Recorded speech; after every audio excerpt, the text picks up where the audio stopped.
pH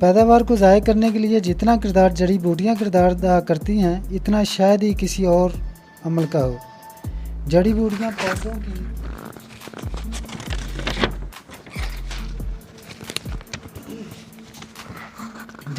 پودوں کی ناظرین بہت ساری خوراک ہضم کر جاتی ہیں، اور اس کے علاوہ پانی، روشنی اور دیگر عوامل میں برابر کی حصے دار بنتی ہیں، جس سے پیداوار پر برا اثر پڑتا ہے۔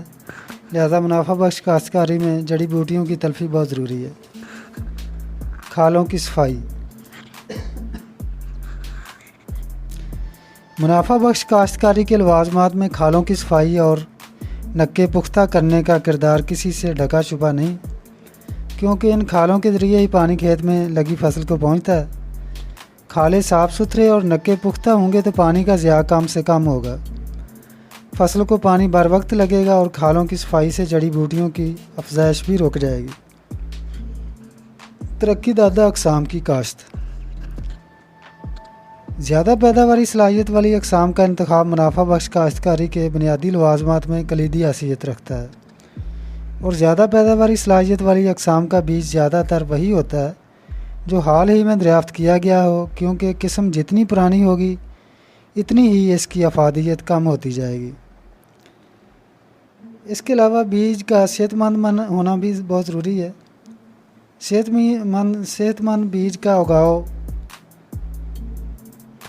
80 تا 90% تک ہوتا ہے ناظرین، اور یہ بیج اس کھیت سے حاصل کیا جاتا ہے جہاں نر اور مادہ کے ملاپ کے بعد پودے کو مطلوبہ گروتھ پیریڈ معیار کے مطابق میسر ہو۔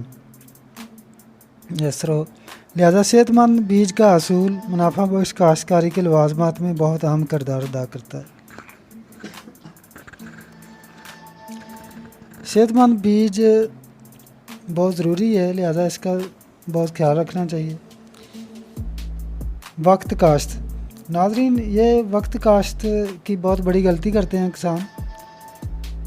وقت کاشت دراصل وہ آلہ اور ہتھیار ہوتا ہے جو کامیاب اور منافع بخش کاشتکاری کے تمام عوامل کو درست سمت رکھنے میں بہت مددگار ثابت ہوتا ہے، کیونکہ فصل بر وقت کاشت کرنے سے فصل کی نشو و نما فطری ضوابط کے عین مطابق رہتی ہے، جس سے پانی کا ضیاع، جڑی بوٹیوں میں کمی، فصل پر بیماریوں اور زرعساں کیڑے کم حملہ آور ہوں گے، جس سے فصل کی بڑھوتری اپنے فطری تقاضوں پر رہے گی۔ اس کے علاوہ موزوں شرح بیج بھی بہت ضروری ہے۔ موزوں شرح بیج ہی دراصل کسی بھی فصل کا موزوں وقت کاشت پر زیادہ سے زیادہ پیداوار لینے کا کردار ادا کرتا ہے۔ شرح بیج کو اگر بڑھا دیں تو ایک تو فی ایکڑ پودوں کی تعداد میں اضافہ ہو جائے گا، جس سے جڑوں پر دباؤ بڑھ جائے گا، اور دوسرا پودوں کو آپس میں فاصلہ کم ملنے کی بنا پر ان کے دباؤ یا حبس سے جڑوں کی معیاری کارکردگی متاثر ہونے کا خدشہ بھی یقینی ہے۔ لہذا منافع بخش کاشتکاری کے لوازمات میں مناسب شرح بیج کا کردار بہت اہم ہے۔ طریقہ کاشت۔ کاشتکاری کا مطلب یہ نہیں کہ فصل کو جیسے ہی آپ چاہتے ہیں ویسے ہی کاشت کر دیں، بلکہ اس کے لیے کاشت سے پہلے بہتر منصوبہ بندی اور حکمت عملی وضع کرنی بہت ضروری ہے کہ وہ کون سے عوامل ہیں جن کو اپنا کر زیادہ پیداوار کا حصول ممکن بنایا جا سکتا ہے۔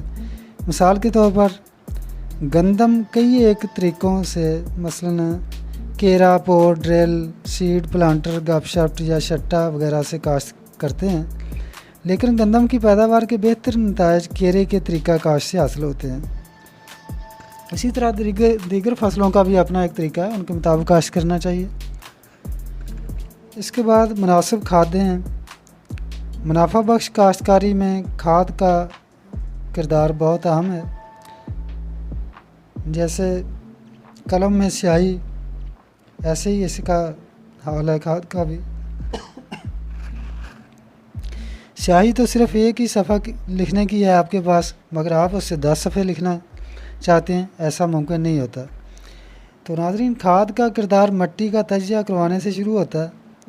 مٹی میں اگر نائٹروجن وافر مقدار میں ہے تو کھیت کو نائٹروجن کھاد دینے کا فائدہ نہیں۔ اس سے کاشتکار کا وقت، پیسہ، محنت اور افرادی قوت ضائع ہونے کا احتمال ہوتا ہے، لہذا تجزیہ زمین سے کسان کو یہ معلومات مل جاتی ہیں کہ اس کی زمین میں کس چیز یا کس عنصر کی کمی ہے اور یہ کس تناسب سے کم ہے۔ پھر اس تناسب کے استعمال کی سفارش بالکل برابر نہ صحیح، کم از کم قریب ترین تو ہوگی نا۔ کھادوں کا صحیح استعمال اور ان کا تناسب درست نہ ہوگا تو اس طرح ہمیں مطلوبہ پیداواری ہدف حاصل نہیں ہو سکے گا اور ہماری فصلیں اور پودے کئی ایک مسائل اور بیماریوں کا شکار ہو جائیں گے۔ لہذا کسانوں کو سفارش کی جاتی ہے کہ کھادوں کے بارے میں بہت محتاط رہیں، کیونکہ اگر کوئی بھی کھاد ضرورت سے زیادہ ہم ڈال دیتے ہیں تو فصل گرنے کا احتمال بھی ہوتا ہے اور دیگر کئی مسائل بھی جنم لیتے ہیں، جیسے زیادہ کیڑے مکوڑے حملہ آور ہوتے ہیں، مثلا یوریا ڈالتے ہیں، یا اگر آپ فاسفورس کم دیتے ہیں تو فصل کا قد چھوٹا رہ جاتا ہے۔ اسی طرح اگر پوٹاش نہیں دیتے تب بھی فصل کے گرنے کا زیادہ احتمال ہوتا ہے۔ تو ان سب کا خیال رکھنا چاہیے، تب جا کر تمام پیداواری ہدف حاصل ہوتے ہیں۔ تو ناظرین، ویڈیو مکمل ہوئی، امید ہے آپ کو پسند آئی ہوگی۔ آخر میں آپ سے ریکویسٹ ہے کہ ویڈیو کو لائک کریں، شیئر کریں اور ہمارے چینل کو سبسکرائب کرنا مت بھولیے۔